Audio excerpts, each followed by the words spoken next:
Nah kan dia mengucapkan Habib Rizik selamat Natal. Artinya apa? Selamat hari akhir Yesus Kristus sebagai anak. Saya jawab, lam yalid walam yulad. Allah tidak beranak dan tidak diperanakan. Kalau Tuhan beranak, bidangnya siapa? Takbir. Kepada pemerintah, khususnya kepolisian, kita kasih tahu, kalau nggak mau terjadi peristiwa seperti di Perancis, penghinaan Nabi dipenggal, saudara. Nah tolong, kalau ada laporan penista agama, proses dong. Betul? Yang menghina Nabi, menghina Islam, menghina ulama, proses, betul? Kalau tidak diproses, jangan salahkan umat Islam. Kalau besok kepalanya ditemukan di jalanan, saudara. Takbir, takbir, siap bela Nabi, siap bela Nabi, siap mati untuk Rasulullah. Takbir, takbir.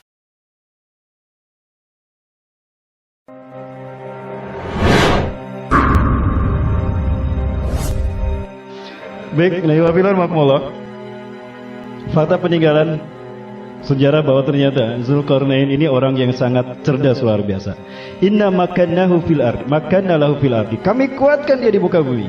Dia bisa melakukan apapun yang dibutuhkan dan diinginkannya. Artinya Allah memberikan anugerah yang luar biasa. Salah satu anugerah yang terbaiknya adalah selain iman dan Islam, Allah berikan kemampuan untuk berpikir cerdas luar biasa.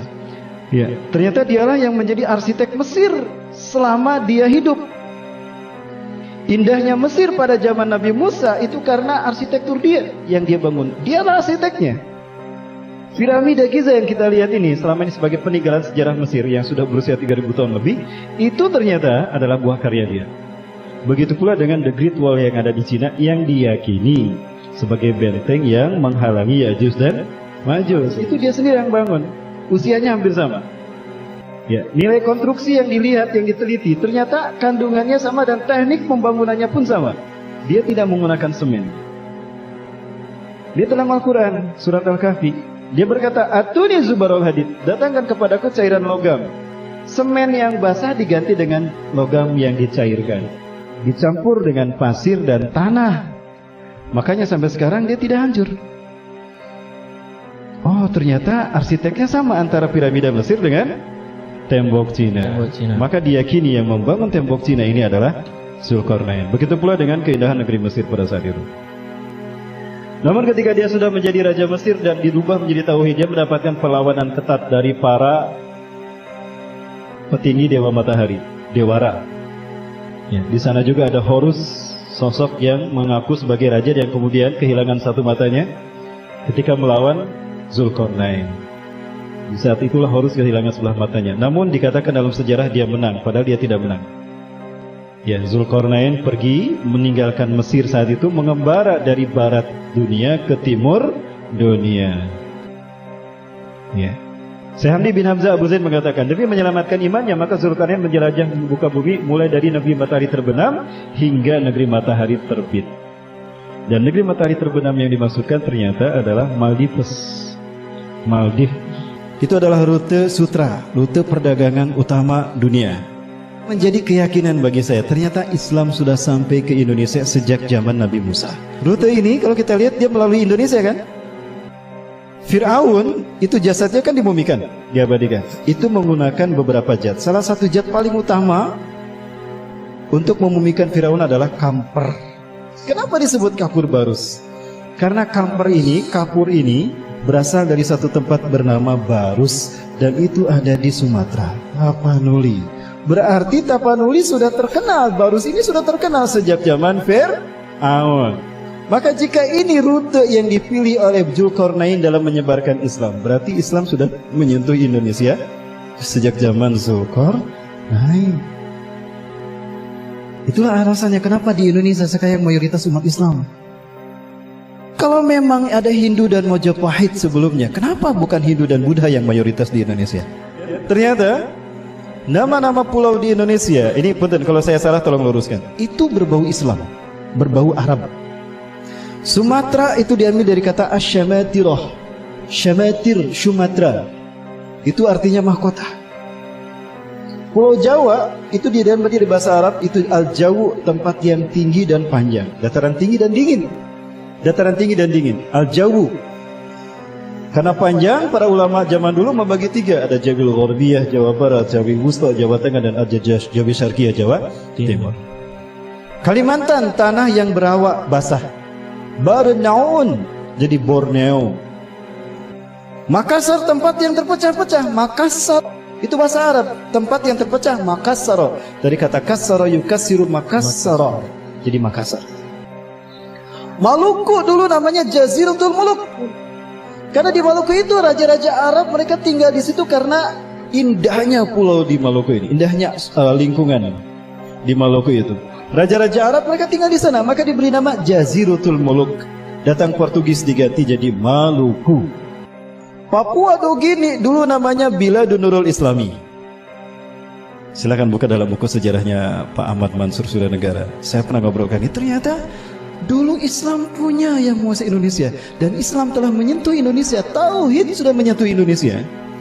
Itu sejak zaman Nabi Musa. Salam.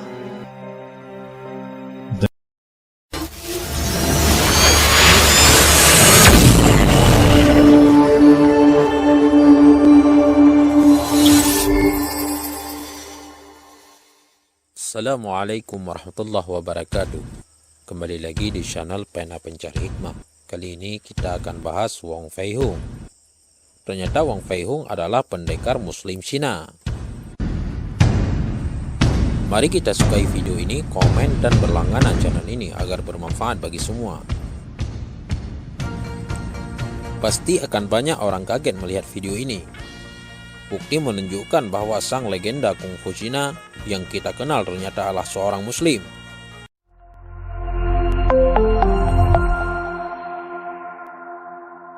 Film Keras Sakti tentu tidak asing di telinga kita. Film tersebut sempat fenomenal, bahkan ditonton semua kalangan, muda, tua, laki-laki atau wanita, banyak yang senang dengan film asal Cina tersebut. Dikisahkan dalam film tersebut bahwa Keras Sakti bernama Sun Gokong mendampingi seorang biksu bernama Tong Sam Chong. Tong Sam Chong adalah guru Keras Sakti yang sedang dalam perjalanan mencari kitab suci. Namun ada yang mencengangkan ketika tim nuansa membaca sebuah artikel berjudul "Ternyata Biksu Tong Sam Chong adalah seorang ulama Muslim". Artikel itu diunggah oleh akun barngaja.blogspot.com. Lantas kitab suci apakah yang dicari oleh Tong Sam Chong yang memiliki nama asli Xuan Zhang atau Xuan Sang itu?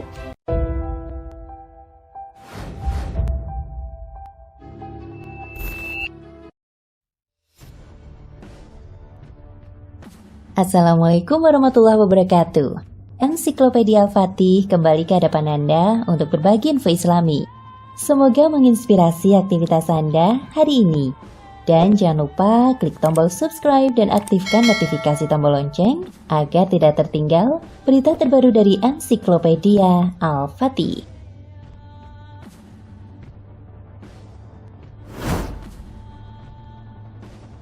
Cerita mengenai Gajah Mada yang ingin menyatukan Nusantara memang menjadi salah satu kisah yang tidak bisa lepas dari sejarah Indonesia. Tidak ada yang tahu pasti kapan dan di mana Gajah Mada kecil dilahirkan, kecuali ayah dan ibunya.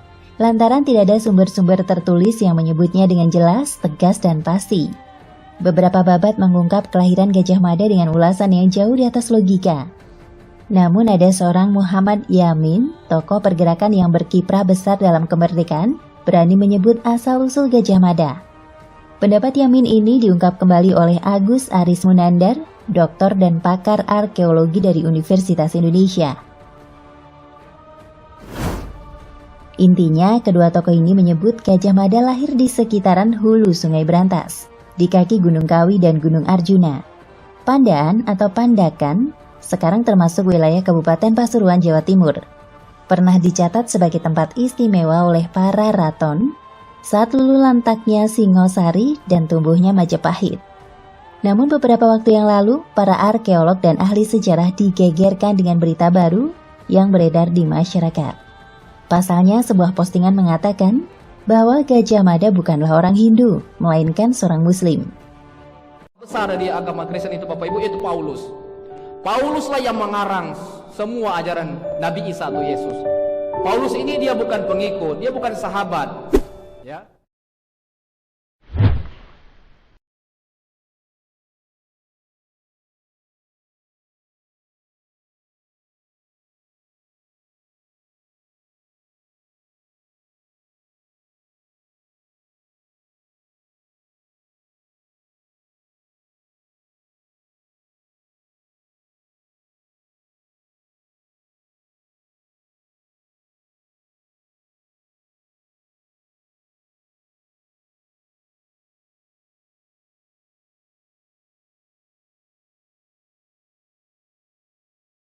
sekian juta manusia, maka dengan membunuhnya itu adalah bahagian daripada rahmatan lil alamin. Orang Islam yang baik itu yang menjadi teroris. Buka Al-Anfal ayat 60. Datangkan kiai siapa, ustaz siapa, bahwa orang Islam itu haji jadi teroris. Masuk itu pasti mati, tapi dengan masuknya dia ke situ gentar musuh, otomatis masuklah engkau ke dalam. Zaman sahabat Nabi pakai pedang, zaman sekarang tak pakai pedang, letupkan, ledakkan, mati syahid. Namanya harakah istishhadiyah. Itu dalil perang Uhud. Adapun orang yang mengejek ini mati konyol, inilah antek-antek Zionis Amerika. Orang mati syahid dia katakan mati konyol.